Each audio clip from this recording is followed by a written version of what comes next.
Metropolis. Early in the morning, Lex Luthor holds a press conference for the battle between Superman and the monster, Doomsday. The monster is gone, but the biggest story of the year is about to go up to the podium.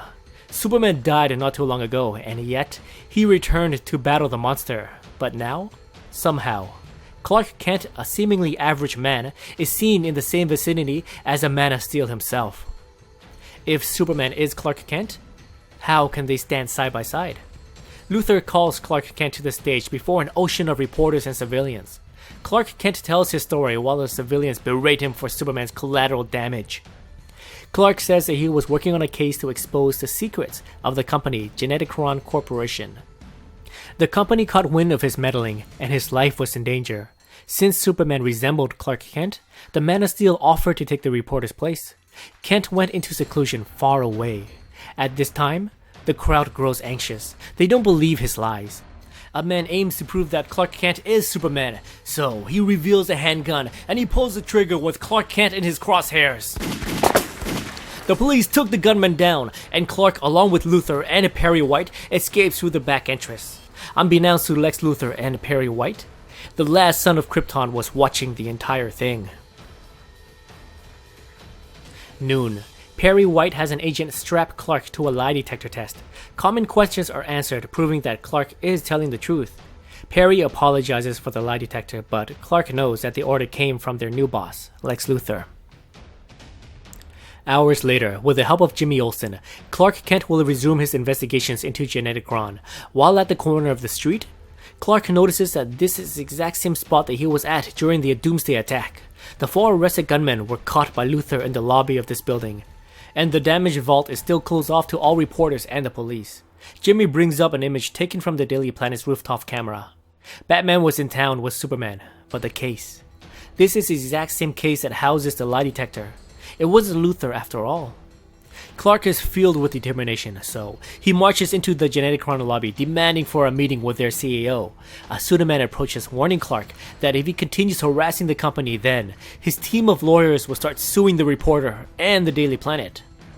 Minutes later, Clark is still not defeated.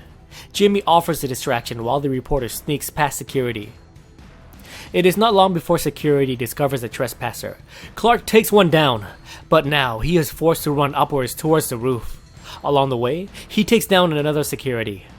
Arriving on the rooftop, Clark engages another enforcer, but this time he is outmatched. Against the ledge, the security lifts the reporter over his head, and he throws Clark towards the pavement. Superman saves the civilian from hitting the pavement. It is finally time for the 2 men to have a talk. What's going on, guys? Welcome to Comic Island. My name is Joey, and today we are reviewing and recapping Action Comics issue 963. The first Action Comics story arc in DC Rebirth is done, and it sets up a big mystery for us. Who is Clark Kent, the civilian? He truly believes that he is only Clark Kent, the guy from Smallville, Kansas, and the guy that went into hiding after Superman told him to, and he is only back now. My guess is that he is a clone?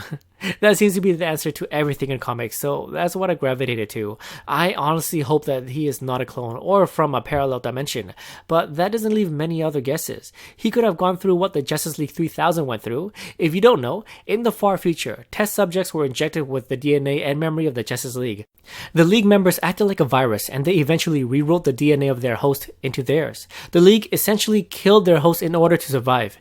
In my opinion, this is a very unique way of reintroducing a favorite character into existence after their death. So I hope when we do get an answer to this civilian Clark Kent, it would be something this cool. Now, the one thing that stood out to me in this issue is that it mainly focuses on the civilian Clark Kent. Everything was said from his perspective. He truly is a reporter that wants to uncover the secrets of Geneticron. Here are a few things we know about this company so far. Back in Action Comics 957, the gunman in the lobby offered a distraction for another team to steal Doomsday out of the vault somewhere near the top of the building.